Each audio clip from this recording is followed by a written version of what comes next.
Hey everyone, Cam Citizen here. Today's video is going to be about Star Citizen. What it is, what it isn't, and what you can expect when playing the space MMO alpha game. Let's go.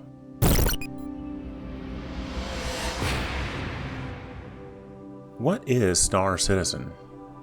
Well, that's a great question. At its core, Star Citizen is a space trading and combat simulation MMO, but it's way more than that. To figure out what it is, we have to dive into a bit of the game's history. Because if you know the history, you'll know a lot more than if I just told you what it is now. Star Citizen, and also Squadron 42, started as a Kickstarter campaign 10 years ago in 2012, with over $2 million in funding at the start. The game had humble beginnings as a hangar module that allowed you to explore just a few of the available ships in a 3D space. It developed over time to what it is now known as the Persistent Universe, or PU, previously known as just Crusader.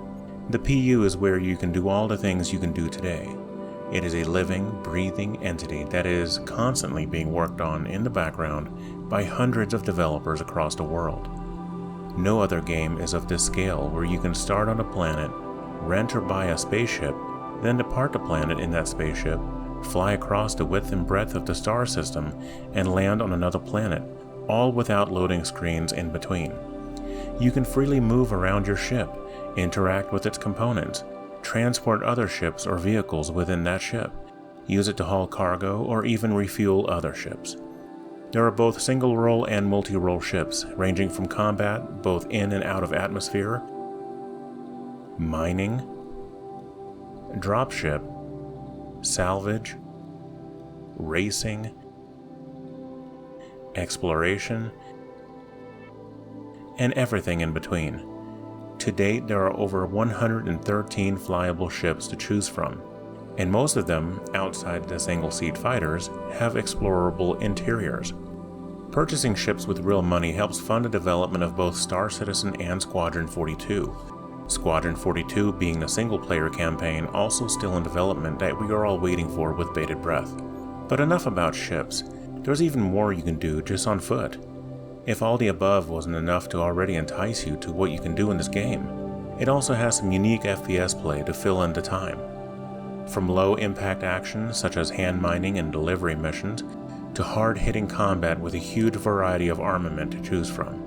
You can outfit your character with a plethora of different levels of armor and gear.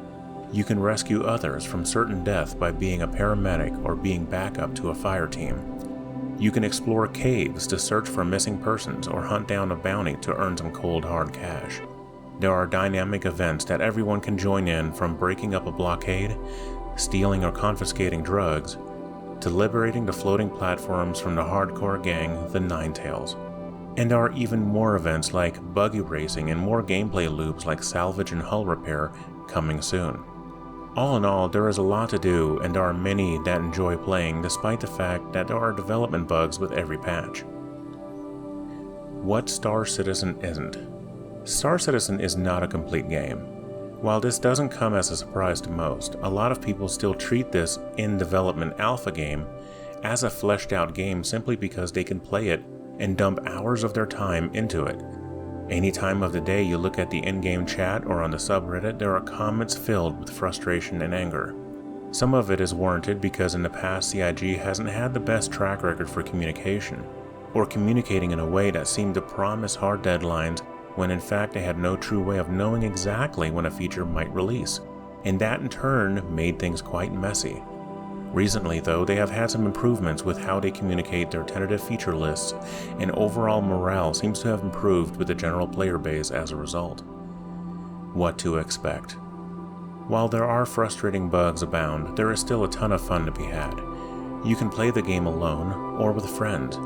There are hundreds of orgs, which are like clans, that you can coordinate and play with, and playing with others can be a ton of fun.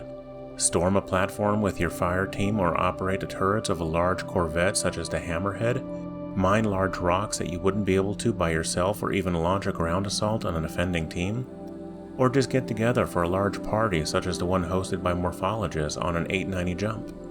What you can expect is that even though this game is in development, you're going to have a good time once you find something you enjoy doing. As you can see, there is a lot going on with Star Citizen. It's a beautiful, ever-expanding universe of different things that you can do and a lot of cool people that you can meet. Some of my best moments in Star Citizen have been from playing with others. I have tried a couple of different orgs or organizations. They're just not really for me. I do enjoy playing solo or with a handful of friends, and it is definitely a good time to have. I definitely do recommend that you check out Star Citizen. If you've been on the fence about checking out Star Citizen, I hope this has helped convince you to at least give it a try. Check out the referral code on the screen below, and that's going to give you a little bit of alpha UEC, which is the in-game currency, to give you a little bit of an extra boost in the game. And as always, I hope that you liked the video. Go ahead and like and subscribe. I'll see you in the next one. Bye-bye.